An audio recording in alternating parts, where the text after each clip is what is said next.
त्यांनी काल दिलेला अहवाल किती म्हणजे असं स्पष्ट शब्दात म्हणायचं असेल तर किती बंडल आहे ते मला दाखवायचं होतं.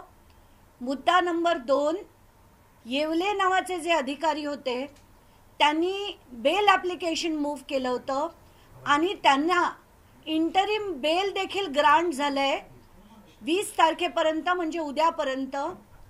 तर 20 तारखेपर्यंत यांना बेल कसं ग्रांट झालं? कारण तिथे PP FIR घेऊन गेलेच नाहीत. म्हणजे 11 तारखेला येवलेनी बेल ॲप्लिकेशन मूव्ह केलं आणि 13 तारखेला त्याचं हिअरिंग होतं. योगायोग म्हणा त्या दिवशी ते कोर्ट गैरहजर होतं. असं असताना दुसऱ्या कोर्टाकडे देऊन तिथे PPनी त्यांचं कुठलंही म्हणणं न मांडता इंटरिम बेल त्यांचं मंजूर झालं 1 लाख रुपयाचं. आणि त्याची ऑर्डर देखील मी आता काही वेळात सगळ्या माध्यमांना देते. तर हे बेल मंजूर झाल्यानंतर हे का झालं याचं कारण मी सांगते. हे का झालं तर ज्या दिवशी येवलेला स्टेटमेंटसाठी पोलीस स्टेशनमध्ये आणण्यात येईल किंवा त्याला अटक होईल तेव्हा सगळं तो बाहेर काढावं त्याला लागेल. पार्थ पवारचं नाव येईल, MID एंटरप्राइजेसचं सरळ नाव येईलच. आणि हे सगळं कसं घडलं हे बाहेर येऊ नये म्हणून येवलेला ही बेल ॲप्लिकेशन मंजूर झाली आहे.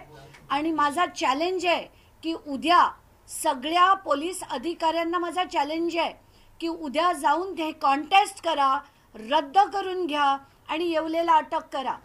आता सगळ्यात महत्त्वाचा मुद्दा, 16 तारखेला बोटॅनिकल गार्डन्समध्ये म्हणजे एक पत्र आहे 16 तारखेचं बोटॅनिकल गार्डन्सचं.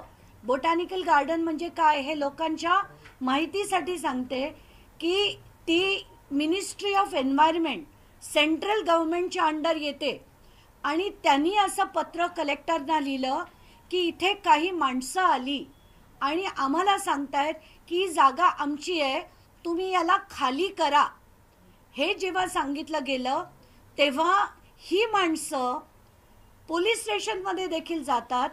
त्यांच्या वकिलांचा पोलीस स्टेशनमध्ये फोन येतो की तुम्ही आमची जागा आहे, आम्हाला आत जाऊ देत नाही आहेत, तर तुम्ही तुमची फौज पाठवा, पोलिसांची फौज पाठवा. असा फोन कॉल येतो. पोलीस पाठवले जातात. तिथे जाऊन त्यांना जी माहिती मिळते की यांच्याकडे कुठलंही डॉक्युमेंट नव्हतं, ते कुठल्याही प्रकारे प्रूव्ह करू शकत नव्हते, तरी अमेडियाची माणसं, त्यांचे बाउन्सर, त्यांचे वकील तिकडे जाऊन त्यांनी दादागिरी केली. आज सकाळपासनं मी या RTI साठी मी त्यांना आधी त्यांच्याकडनं पब्लिक डिस्क्लोजर खाली पोलीसकडनं मागणी केली. मग मी ईमेल पाठवलं. सकाळपासून त्यांना RTI पाठवून सगळं पाठवून झालं होतं. आत्ता माझ्या हातात हा कागद आला आणि हा महाराष्ट्राचं राजकारण नक्कीच यांनी ढवळून निघेल. कारण आता अजित पवारांना राजीनामा द्यावा लागेल आणि त्याची अनेक कारणं मी आता पुढे आणणार आहे. तर पहिलं, ही जी स्टेशन डायरी आहे ती मी तुम्हाला वाचून दाखवते. GD तारीख 16/6/2025 दुपारी 4:28 ही जनरल डायरीमध्ये नोंद आहे. ती नोंद काय आहे की उपरोक्त विषयान्वये सविनय सादर की आज रोजी आम्ही मुंडवा पोलीस चौकी येथे कर्तव्यावर हजर असताना दुपारी 1 वाजताच्या सुमारास आम्हाला मुंडवा पोलीस स्टेशन पुणे शहर यांनी कळवले की ॲडव्होकेट तृप्ती ठाकूर यांनी फोनद्वारे आमच्या सिक्युरिटी लोकांना बोटॅनिकल गार्डनमध्ये आत येऊ देत नाही, तरी पोलीस मदत पाठवा अशी माहिती कळवल्याने पोलीस यांच्या आदेशाने आम्ही स्वतः पोलीस उपनिरीक्षक मुंडे असे पोलीस स्टाफसह सदर ठिकाणी गेलो असता बोटॅनिकल गार्डनचे इंचार्ज बाळासाहेब पांडुरंग कदम, वय वर्ष 57, वनस्पती सहाय्यक, भारतीय वनस्पती सर्वेक्षण विभाग, भारत सरकार तसेच विरोधक महेश पद्मश्री पुजारी वय वर्ष 42 व field officer security services safe security services, आता हे सेफ सिक्युरिटी सर्व्हिसेसला विचारलं पाहिजे की त्यांना हे कॉन्ट्रॅक्ट कोणी दिलं होतं, हे बाउन्सर ठेवण्याचं आणि सो कॉल्ड सिक्युरिटी ठेवण्याची. तर त्यांना यांचे 4 सिक्युरिटी गार्ड तिथे हजर होते. सेल्फ सिक्युरिटी सर्व्हिस कंपनीच्या लोकांना तिथे येण्याचे कारण विचारले असता त्यांनी सांगितलं की सदरचे मूळ मालक हे उमेश मोरे यांनी आम्हास सिक्युरिटी गार्ड म्हणून नेमले आहे असे म्हणून त्यांच्याकडचं पत्र दाखवले. परंतु सदरची जागा ही अद्यापपर्यंत बोटॅनिकल गार्डनच्या ताब्यात असल्याने गार्डनचे इंचार्ज बाळासाहेब कदम यांनी सांगितले, त्यामुळे सेफ सिक्युरिटी सर्व्हिसेस कंपनीच्या लोकांना आम्ही महसूल खात्याकडनं अथवा दिवाणी न्यायालयातून दाद मागून आपल्या तक्रारीचं निवारण करावे असे सांगितले. आत्ताच्या घटनेला ही सगळ्यात मोठी आणि शॉकिंग गोष्ट आहे की अमेडियाच्या लोकांनी जो व्यवहार केला, त्या व्यवहार केल्यानंतर त्यांचे जे वकील आहेत ते पोलिसांना फोन करतात, पोलीस फौज पाठवा म्हणून सांगतात, जागा आम्हाला खाली करून हवी असं सांगतात, उलट त्यांच्यावर ट्रेसपासिंगचा गुन्हा दाखल करा असं सांगितलं जातं. आणि मला आता सगळ्यात मोठी मागणी करायची आहे की हे सगळं होत असताना दुपारी 1 ते संध्याकाळी 4:30 पार्थ अजित पवार यांचा टावर लोकेशन काढण्याची मी मागणी करतेय. ते टावर लोकेशन मागण्याची मागणी मी का करतेय त्याचं मला रिझन माहिती आहे की पार्थ पवार ते त्या घटनेला कुठे होते हे त्याच्यातनं त्याचा मोठा उलगडा होईल. आणि पार्थ पवार यांच्या CDR वरनं तात्काळ त्यांचा CDR मागवावा. त्याच्यात ते जे कोड येतं त्याच्यावरनं 2.5 किलोमीटरच्या पेरिफेरीमध्ये पार्थ पवार कुठे होते याचा देखील शोध लागेल. ही माणसं कोण होती याचा देखील शोध लागेल. आणि आत्तापर्यंत जे पार्थ पवारचं नाव FIR मध्ये घातलं गेलं नाहीये ते होईल. दुसरं म्हणजे पोलिसांना नम्र विनंती की उद्या जाऊन स्ट्रॉंगली एक स्ट्रॉंग ॲडव्होकेट ठेवून त्यांनी हे जे इंटरिम बेल ॲप्लिकेशन आहे येवलेंचं ते रद्द करावं, त्यांना अटक करावी, त्यांचे स्टेटमेंट घ्यावे की हे करण्यास भाग कोणी पाडलं. ह्या सगळ्याचा उलगडा झाल्यावर आपोआप सगळ्या गोष्टी बाहेर येतील.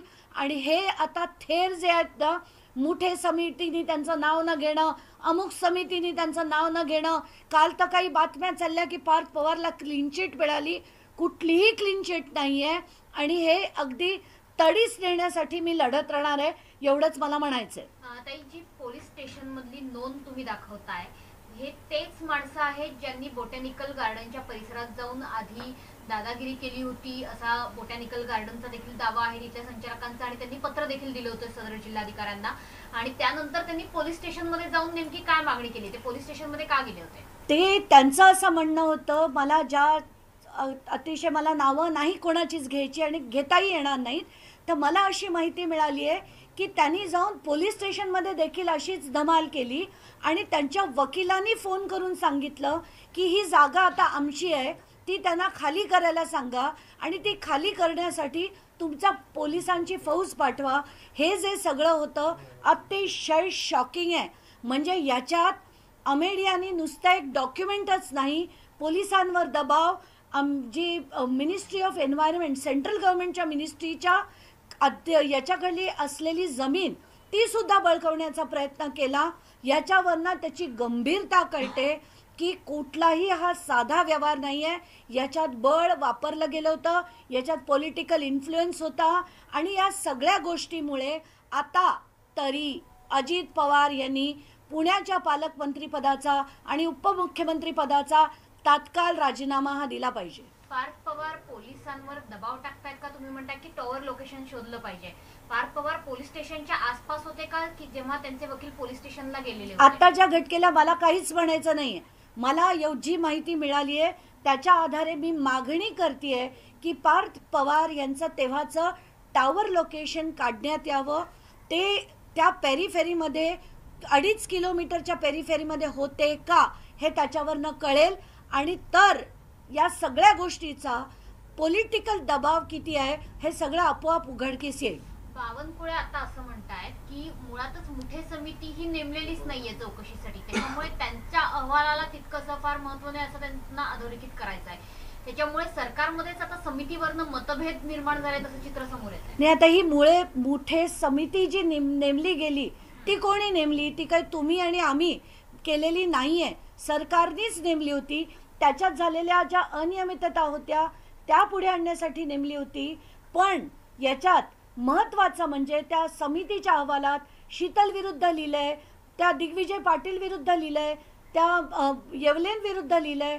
कुठेही त्यांनी अमेडियाच्या इतर पार्टनर सुद्धा याच्यात लायबल आहे असं या मुठे समितीच्या अहवालात लिहिलं गेलं नाही. कारण आपल्याला आठवत असेल सिंचन घोटाळ्यात सुद्धा ना अजित पवारांचं नाव आलं होतं ना सुनील तटकरेंचं नाव आलं होतं. एक्झॅक्टली तोच पॅटर्न, मी तर ह्याला देवेंद्र फडणवीस पॅटर्न म्हणेल की हाच पॅटर्न पुन्हा इथे आलाय. आत्ताच्या घटकेला सुद्धा याच्यात न पार्थ अजित पवारचं नाव आणि अमेडिया एंटरप्राइजेस LLPचं नाव वगळण्यात आलेलं आहे. झी 24 तासने सर्वप्रथम ही बातमी पुढे आणलेली होती आणि हे प्रत्यक्षपणे कागदपत्र दाखवून दिलेलं होतं की मोठाच जमीन घोटाळा झालाय. मात्र आता ज्या पद्धतीने चंद्रशेखर बावनकुळे सांगतायत की मुठे समिती ही तपास करणारी समितीच मुख्य समिती नाहीये, कुठेतरी सरकारचा दिशाभूल करण्याचा हा प्रयत्न आहे का? सातत्याने दिशाभूल करण्याचा प्रयत्न आहे. आता मी आणि एक डॉक्युमेंट दाखवणार आहे. हे जे डॉक्युमेंट आहे ना, हे ॲड्ज्युडिकेशनसाठी अमेडिया LLPनी केलेलं डॉक्युमेंट आहे. आता याच्यात ते आधी मागणी करतात की आम्ही अमुक व्यवहार करणार आहे, हा या जमिनीचा व्यवहार करणार आहे. त्याच्यात पहिलं नाव ॲड्ज्युडिकेशनसाठी आलेलं हे अमेडिया कंपनीचं आहे, म्हणजे अमेडिया एंटरप्राइजेस LLPचं आहे.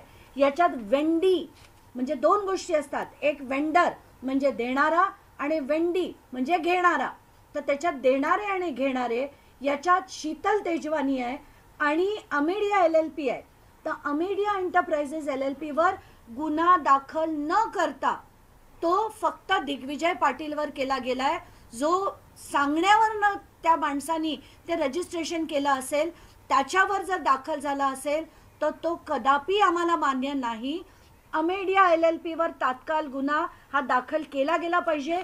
आणि जर पोलिसांनी याच्यात दिरंगाई केली तर पोलिसांवर सुद्धा गुन्हा दाखल झाला पाहिजे. कारण पॉलिटिकल प्रेशर खाली येऊन जर त्यांनी गुन्हा दाखल केला नाही तर त्यांच्यावर देखील गुन्हा हा दाखल झाला पाहिजे. आणि तो करण्यासाठी मी कोर्ट मूव्ह करीन एवढं नक्की. आत्ताच्या घटकेला जेवढी पानं मी बघितली, प्रत्येक जे सेल डॉक्युमेंट आहेत त्याचे चलान्स आहेत, त्याची फी आहे, सगळी अमेडिया एंटरप्राइजेस LLPनी भरलेली आहे. आणि त्याचे 99% पार्टनर हे पार्थ अजित पवार आहेत.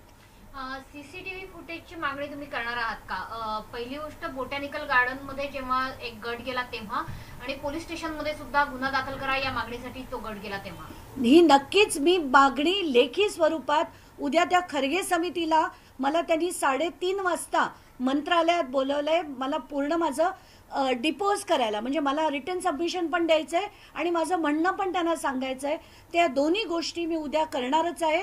याच्यात या सगळ्या मागण्या, एवढंच नाही तर तुम्ही लकूनच त्याच्यात म्हणजे त्यांनी काय काय नाही केलं या गोष्टी सुद्धा मांडणार आहे आणि काय केलं पाहिजे. जर हे केलं गेलं नाही तर या समितीवर सुद्धा गुन्हे दाखल झाले पाहिजेत अशी मागणी मी करणार आहे. समितीतले जे मेंबर आहेत ते मुळात पुण्याचेच आहेत आणि अनेक जे सदस्य आहेत त्यांच्यापर्यंत हा प्रकार आधी पोहोचलेला होता त्यांच्या कानापर्यंत. मग बोटॅनिकल गार्डनच्या संचालकांनी सुद्धा त्यांना पत्र लिहून देखील पोहोचलेला होता. अशा प्रकारे समितीच ही बदलली जावी अशी देखील मागणी पुढे येते. आणि आता तर बावनकुळे स्वतः म्हणतात की ही समितीच नाहीये. जिल्हाधिकाऱ्यांचं देखील नाव असल्याचं मला या समितीवरच मुळात आक्षेप आहे. आक्षेप एवढ्यासाठी, जसं बीडमध्ये झालं होतं संतोष देशमुख प्रकरणात की सगळे बीडचे अधिकारी होते, आत्ताच्या घटकेला या समितीमध्ये 6 पैकी 5 अधिकारी पुण्याचे आहेत. आणि ही केस ही पुण्याच्याच पालकमंत्र्याच्या मुलाची आहे. तर असं असताना पुण्याचे जिल्हाधिकारी त्याच्यावर योग्य ती चौकशी करतील का, हा मुद्दा नंबर 1. मुद्दा नंबर 2, त्यांना बोटॅनिकल गार्डननी 16 जून 2025ला थेट पत्राद्वारे कळवलं होतं. आता बोटॅनिकल गार्डन ही काही साधी सुधी संस्था नाही, ती एक मोठी सरकारची, सेंट्रल गव्हर्नमेंटची, under ministry of environment and forest असलेली संस्था आहे. त्यांनी जर पत्र लिहिलं तर ते कलेक्टरनी गंभीरतेने घ्यायला हवं होतं. कलेक्टरनी हे तात्काळ फोन करून माहिती घेऊन पोलीस केस करून हे डॉक्युमेंट कॅन्सलेशनसाठी अर्ज करणं. कारण कलेक्टर इज कस्टोडियन, मी जे शब्द वापरते ते अतिशय महत्त्वाचे आहेत. Collector is custodian of public property, आणि जेव्हा पब्लिक प्रॉपर्टी घेतली जाते, ढापली जाते, हे जेव्हा त्यांना कळतं तेव्हा तात्काळ त्यांनी ॲक्शन घेणं गरजेचं होतं.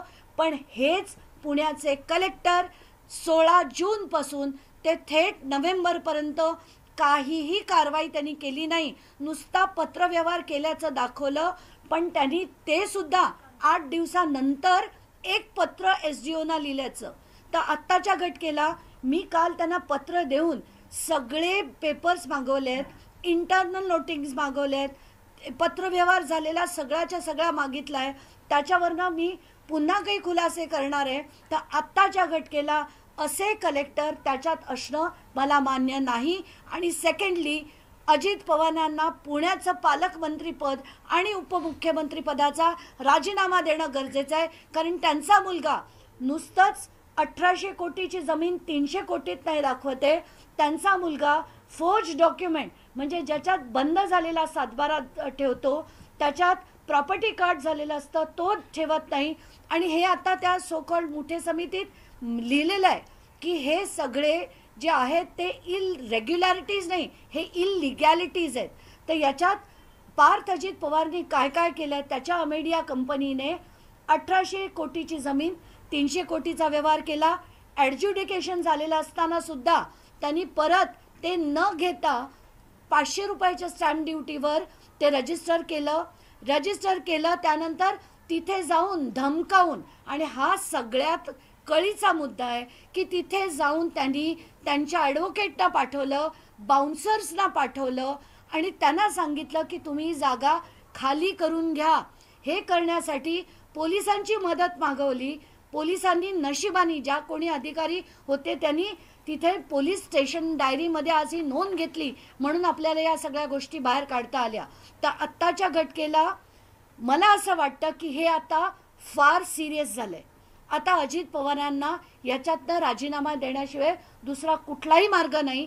उपमुख्यमंत्रीपदाचा आणि पालकमंत्रीपदाचा तात्काळ राजीनामा द्यावा, आणि ही जी सो कॉल्ड समिती आहे त्याच्यातनं पुण्याच्या सगळ्या अधिकाऱ्यांना काढून चांगले इतर रिटायर्ड IPS ऑफिसर्सना आणून, म्हणजे त्याच्यात आपले पूर्वीचे DIG होते, प्रवीण दीक्षित होते, अशा सगळ्यांना आणून याच्यात चौकशी झाली पाहिजे अशी माझी विनंती आहे. अजित पवारांनी फडणवीसांची परत एकदा भेट घेतली. एकीकडे ह्या सगळ्या कधी भेट घेतली आहे? आजच भेट घेतली आहे. आणि आजच असं नाही, यापूर्वी सुद्धा त्यांच्या भेटीगाठी 4 झाल्यात असं मला माहिती होतं. ही आता 5वी असेल. नाही, आता अजित पवार फडणवीसांची भेट घेत आहेत, अजित पवार जाऊन अमित शहांची भेट घेत आहेत. आता तुम्ही कोणाच्याही भेटीगाठी घ्या, ऑन पेपर सरळ सरळ दिसत आहे की तुम्ही तुमच्या मुलांनी एक नाही अनेक गोष्टी केल्या आहेत. एक तर फ्रॉड, कमी किमतीत ते डॉक्युमेंट केलं, ते फ्रॉड पद्धतीने केलं, ते परत रद्द करण्याचा प्रयत्न अजित पवारांनी स्वतः केला, ते रद्द करण्याचा प्रकार, पण तेच देखील केलं. आणि त्यानंतर आता जेव्हा स्टेशन डायरीमधनं कळतंय की तिथे जाऊन धमकवण्याचा पण प्रयत्न झालाय, हे अतिशय सिरियस आहे. ताई, एक महत्वाची बातमी येते. तेजवानींचा जबाब नोंदवण्यात आलाय. काल आपण पुण्यात होतात तेव्हाच हा जबाब नोंदवला गेलेला आहे आणि आर्थिक गुन्हे शाखेने हा जबाब नोंदवलाय आणि सोबतच त्यांना आदेशही दिलेले की त्यांनी कागदपत्रांसह हजर राहावं. त्यांनी कागदपत्रांसारखं हजर राहावं असं म्हणण्यापेक्षा त्यांना तिथल्या तिथे त्यांनी अरेस्ट का नाही केलं? कारण त्याच्यातले जे सगळे मुद्दे आहेत त्याच्यावर 7 ते 14 वर्षाची शिक्षा आहे. आणि सुप्रीम कोर्टचा कायदा म्हणतो की 2 वर्षाच्या वर जर शिक्षा होत असेल तरच अरेस्ट करावं. ही तर 7 ते 14 वर्षाची शिक्षा आहे. तर शीतल तेजवानींना अटक का झाली नाही हा पहिला प्रश्न. आणि त्यांना जरी आता सांगितलं असेल सादर करायला, हे सगळेच कागदपत्र माध्यमांनी दाखवून झालेले आहेत. त्यांच्याकडे आता वेगळं काहीच नाही आहे सादर करायला. हा खोटेपणा कसा केला हे त्यांच्याकडनं आता वदवून घेणे गरजेचं आहे. आणि हे वदवण्यासाठी त्यांना अटक करणं गरजेचं आहे. अजित पवार खोटं बोलतायत का? कारण जेव्हा ही बातमी माध्यमांवरती आली तेव्हा अजित पवारांनी स्पष्ट केलं की या प्रकरणातलं मला काही माहीत नाही. पार्थ पवारने जे केलंय त्याच्यामध्ये मला काही माहिती नाही. तुम्ही जसं म्हणताय, मी जी आता मागणी केली आहे की पार्थ पवार त्या घटकेला कुठे होते, त्यांचं टावर लोकेशन काढण्यात यावं, याच्यात खूप काही दडलंय. आणि हे जेव्हा बाहेर येईल तेव्हा सगळ्या गोष्टींचा खुलासा होईल. आणि अजित पवारांना हे माहिती होतं की नाही, कारण तुम्हाला आठवत असेल पहिल्या वेळेस जेव्हा ते बोलले ते म्हणाले मला पुसटसं माहिती होतं, असं काहीतरी होतंय असं मला कल्पना होती, परत कानावर आलं होतं. आणि नंतर जेव्हा ते बोलले तेव्हा ते असं म्हणतात की नाही मला याच्यातलं काहीच माहीत नव्हतं. पण हे कधी बोलले? फडणवीसांच्या भेटीनंतर. तर हे सगळं जे आहे ते अजित पवार दादांत खोटं बोलतायत, याच्यात काहीच शंका नाही. बॉटॅनिकल गार्डन ही खूप मोठी संस्था आहे. जेव्हा ती संस्था एखाद्या कलेक्टरला पत्र लिहिते तर निश्चितपणे कलेक्टर हा एक खूप मोठा जबाबदार व्यक्ती असतो. पालकमंत्री या नात्याने निश्चितपणे अजित पवारांना त्यांनी देखील माहिती या सर्व प्रकारची दिली असावी का? आणि तरी देखील अजित पवारांनी या सर्व गोष्टी झाकल्या आहेत का, असं वाटतं का तुम्हाला? अगदी 100%. कारण पालकमंत्र्यांना 40 एकर सरकारी जमीन पुण्यातली जर कोणी घेत असेल तर कलेक्टरचा जॉब आहे त्यांना ते सांगणं गरजेचंच आहे. तर त्यांनी ते सांगितलं असेल नसेल याचा आता खुलासा अजित पवारांनी करावा.